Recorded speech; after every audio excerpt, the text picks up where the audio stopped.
Olá, bem-vindo ao nosso canal do YouTube. Hoje eu vou falar sobre um tema bastante complicado e importante, que é o perfeccionismo.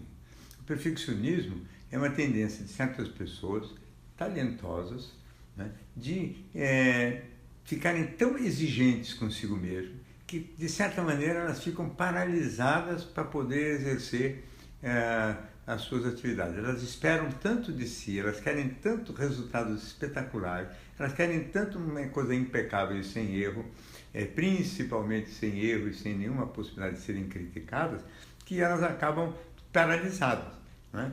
Porque a chance de você conseguir realizar qualquer tipo de tarefa sem nenhum tipo de erro nem limitação é quase impossível. Eu mesmo falando aqui, se eu não puder gaguejar uma vez ou outra, etc., fica muito difícil de fazer um simples vídeo, porque a gente não é perfeito e de repente falta uma palavra numa certa hora e a gente então procura um sinônimo, alguma outra forma de ir quebrando o galho, porque assim é a vida. O perfeccionista não faz isso, ele fica absolutamente travado diante de uma situação dessa e acaba não fazendo nada. Acaba se transformando também num procrastinador, quer dizer, um indivíduo que vai adiando até o máximo de tempo para ir fazendo as suas obrigações. Por quê? Porque fazer se transforma numa coisa tão sofrida, tão dolorosa, tão angustiante, porque tem que sair tão perfeito, que o indivíduo sofre tanto no processo de fazer que ele vai adiando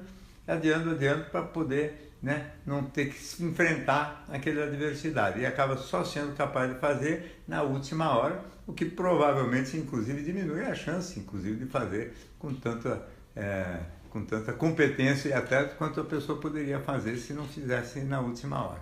Esse tipo de coisa é extremamente sofrido, não é nada tão raro. Muita gente que se pensa procrastinador, no fundo não é um procrastinador, e sim um indivíduo que vai adiando porque ele não quer ter que enfrentar a situação que gera angústia. E a situação que gera angústia é isso: não posso errar, não posso falhar, não posso ser objeto de crítica de ninguém, tem que fazer uma coisa perfeita, e essa coisa perfeita me gera uma tensão danada, porque não há garantia nenhuma em atividade nenhuma que a gente não erra, né? Só não erra, na verdade, quem não faz. Não tem a menor chance de não errar quando você faz coisas. Todo mundo que faz erra. Uns erram mais, outros erram menos, né? E quanto mais sereno o indivíduo tiver, menos erra. E o perfeccionista, por estar mais ansioso, talvez acabe errando mais, ou pelo menos com medo de errar mais.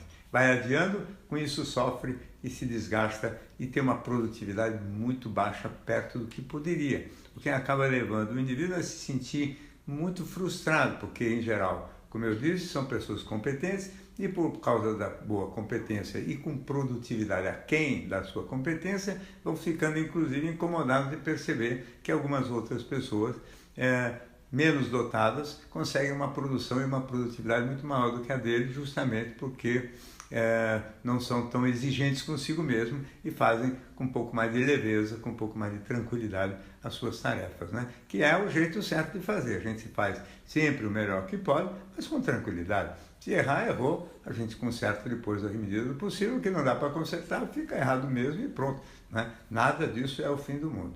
Agora, uma tentativa que eu tenho feito é de entender por que se monta no psiquismo das pessoas esse perfeccionismo, né? E hoje, observando um número relativamente grande de pessoas com essas características, eu começo a pensar o seguinte, que são, curiosamente, criaturas que têm um conflito interno muito peculiar, que é o seguinte: uma mistura de sentimentos de superioridade com sentimentos de inferioridade. É uma mistura curiosa, porque em geral a pessoa ou tem sentimento de inferioridade, que é o mais comum, ou de superioridade, porque acha que se acha melhor ou mais competente do que os outros. Agora, às vezes o indivíduo tem essa sensação verdadeira até de ser superior, então não é nem um sentimento de superioridade falso, mas é uma real competência a mais do que os outros, mas tem também, junto com isso, sentimento de inferioridade, que por causa de experiências traumáticas de infância ou por qualquer outro tipo de trauma, então fica uma pessoa internamente dividida.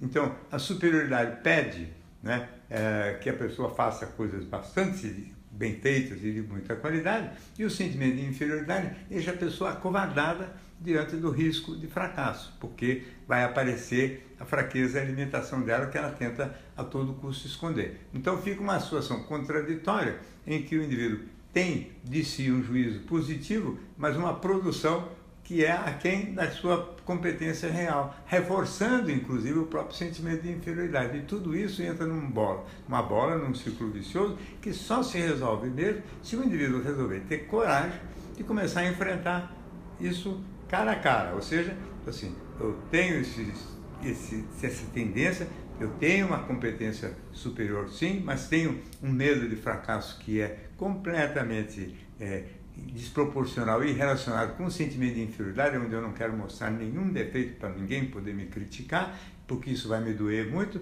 e eu tenho que conseguir enfrentar isso. Quer dizer, precisa de coragem, disciplina, determinação e realmente dizer o seguinte: vou fazer o melhor que eu posso, não vou ficar revendo 50 vezes o que eu fiz, vou fazer o que eu tiver que fazer, vou entregar para quem eu tiver que entregar aquele serviço e seja o que Deus quiser. Essa postura mais corajosa, mais ousada, é certamente o único caminho que eu conheço para tentar resolver esse círculo vicioso complicado que é o círculo vicioso que corresponde ao perfeccionismo e à procrastinação. Muito bem, essa é mais uma participação aqui no canal do YouTube. Se você gosta, inscreva-se, quase toda semana temos novidade por aqui. Até a próxima.